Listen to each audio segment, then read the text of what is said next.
Well, hey there, kiddos. Today we're going to talk about the meaning of slope and intercepts. You're going to have to forgive the background noise. I am in Mr. G's room and they're watching a video next door and it's pretty loud. So hopefully we can hear through it. So here's what we have. We've got Come and Go Car Rental charges a base rate of $25.20 per mile. We want to write a function to express the relationship between the number of miles driven and the total cost of renting a car. So the first thing we need is an equation. Okay, we know that the total cost is going to be equal to $25, because that's the base rate, plus 20 cents per mile. So there is our equation. Now the next thing it asks for is a reasonable domain and range for the function and for the situation. So for the function, a reasonable domain and range is just going to be what it's going to look like on the graph. If I plug in numbers into that, for the function it's going to be real easy. Reasonable domain and range for the function, this is going to make a straight line when I graph it, is going to be all real numbers for both of them. For the situation, however, it's going to be different. Now let's talk about what they represent. Domain is our x values, but in this problem I have no x's. It also happens to be your independent variable, and so when you're looking at this, m is our independent. So what is represented is the number of miles. So a reasonable domain for this, you're going to have to think, first of all, can they drive negative miles? No, they cannot, which means that the fewest number of miles that can be driven in this car is going to be 0. As far as a maximum number of miles, that's just going to be all relative based on how you're thinking. Are they using the car for a weekend to travel around the state of Texas? Are they using the car for a whole week to go, cross country from California to New York? What are they using the car for? And so this is going to be relative depending on how you think. I wouldn't think that when somebody rented a car, they're going to drive more than about 1,000 miles, but I could be totally wrong. I'm going to end mine at 1,000 just to be safe. Okay, you could pick more, but I wouldn't think that a whole lot more than that would be reasonable. You wouldn't say 50,000 miles because someone is not going to rent a car and drive it that much. You aren't going to drive a car a whole lot. So we're going to stick with 1,000. That is a reasonable number that I came up with. You might have a different one. So if domain is my miles, then range is going to be my total cost. And as far as the situation goes, now I have to use these numbers and think about it. Well, if I drive 0 miles in this car and I plug 0 into here for the M, the least amount I'm going to spend is going to be $25, because even if I don't drive any, I still have to pay this $25 fee. So 0 miles is going to, I'm going to have to pay the $25 fee, but that's it. 1,000 miles, I'm going to have to get out my calculator and I'm going to have to figure out how much it's going to cost me for 1,000 miles. So I'm going to grab my calculator and I'm going to do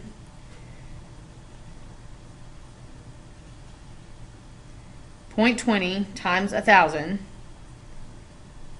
and then to that I'm going to add my $25, and what I get is I get 225. And so that's how much it would cost if I drove 1,000 miles in this car. The next question is, what's the slope of this line? Well, if you will remember, what we did yesterday in class was slope-intercept form, y equals mx plus b. M, or slope, is the number in front of the x. In this problem there is no x, but like we said, x is the independent variable, so m is going to take the place of our x. So my slope is the 0.20 because it is the cost per mile. That is my rate of change. That is the rate at which my cost is changing, 20 cents every mile. What is this as a fraction? Well, 0.20 is 1/5 as a fraction. And so what does it represent? What it represents, if I'm doing y over x, it's the cost per mile is what it means. And so for so what this really means, this right here is my cost per mile, but when I turn it into a fraction, what it tells me is that for every dollar I spend, because this one is the cost, I have to drive 5 miles. So this is what it means. For every dollar spent, I drive 5 miles. If you're just talking about the relationship is in that 1/5. It also represents the cost per mile. So the y-intercept of this line, if you go back to the equation, y-intercept is the b, it's the other number, and so the y-intercept here is the 25. And what does it represent in this situation? In this situation, that $25 is the base rate. So, sorry, I'm adding the cost per mile. This $25 is the base fee that has to be paid for renting this car. So the total cost to drive 200 miles. Well, that means I got to plug 200 in. So I have 200 times 0.20 plus 25, and I get that the cost to drive 200 miles is going to be $65. So if I want to go 200 miles, it's going to cost me $65. So Come and Charge Go Rental changes their base rate to $35. So what does it change about the equation? If I change the base rate to 35 instead of 25, it's going to change this number. That number, remember, is our y-intercept, and so it represents the base fee. So what is it going to change about the equation or the graph? It's going to change the y-intercept, which will change both the equation and the graph.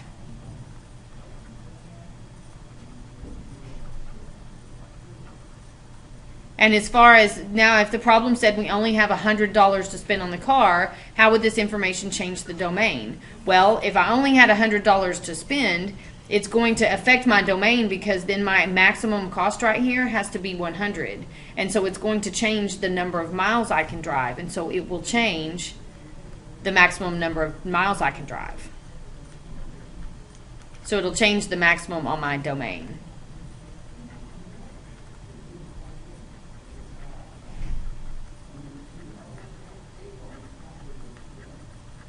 And so I'd have to pick another number. So now we have some graphs that represent the distance traveled by 3 different people. We're going to use these graphs to answer questions 6, 7, and 8. And so I have Donna, Jeff, and Paula. So we want to know the rate which each person is traveling. And basically means I want to know their speed. How fast are they walking? What is their slope? So I'm going to find their slope. I'm going to find 2 pretty points. And I'm going to draw my right angle, and I'm going to pay attention to the fact that on this graph, it counts by 4s. It goes 4, 8, 12, 16. So every one of these is 4. So when I count up 1, 2, 3 blocks, I'm really counting up 12. And then this goes by 1. So it's 1, 2, 3, 4. So my slope for this Donna here is 12 over 4, which happens to be 3. So she is going 3. We'll do this. Donna is going 3 miles per hour. That's her rate of change. Now Jeff, if you look at Jeff, oh, he's a horizontal line. Jeff's is easy. Jeff's rate of change is 0 miles per hour. He's not moving. Jeff is standing still. Now Paula, her slope is going to be negative because that line is decreasing, but when we're talking about the rate they're traveling, we're talking about her speed. We're going to leave it positive. The reason it's negative is because her distance is decreasing. She's getting closer to home, but that will not affect her speed whatsoever. So I'm going to find 2 pretty points. Here's 1 and here's 1. And so this one also counts by 4, so I went down 4 and over 1. So this is going to be 4 miles per hour. She's just doing it in a direction towards home. So Paula is going 4 miles per hour. So who's traveling the fastest? Well, Paula is, because her slope is the steepest. She has the fastest rate of change.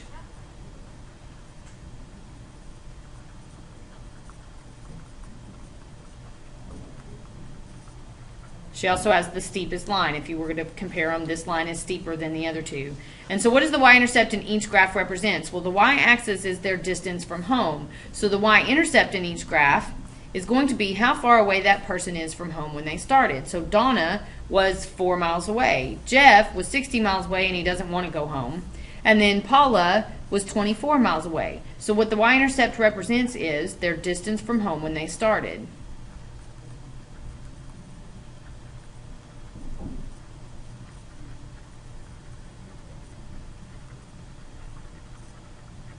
So it's their starting point.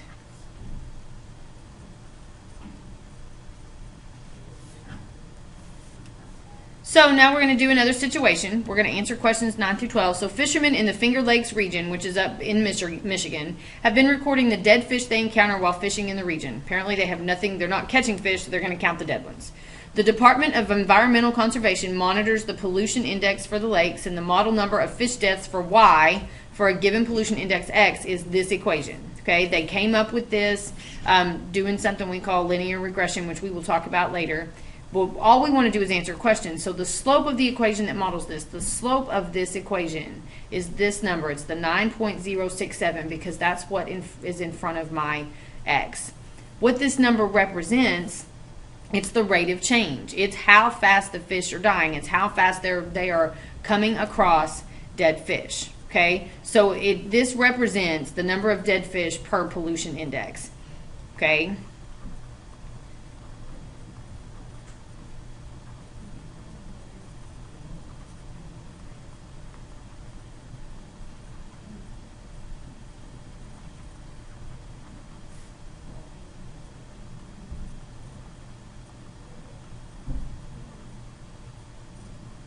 So every time the pollution index rises 1,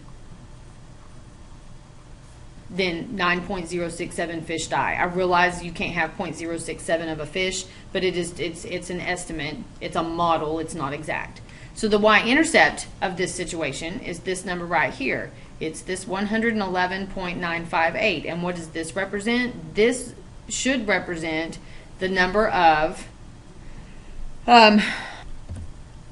fish that we started with. So this will represent the number of fish we started with.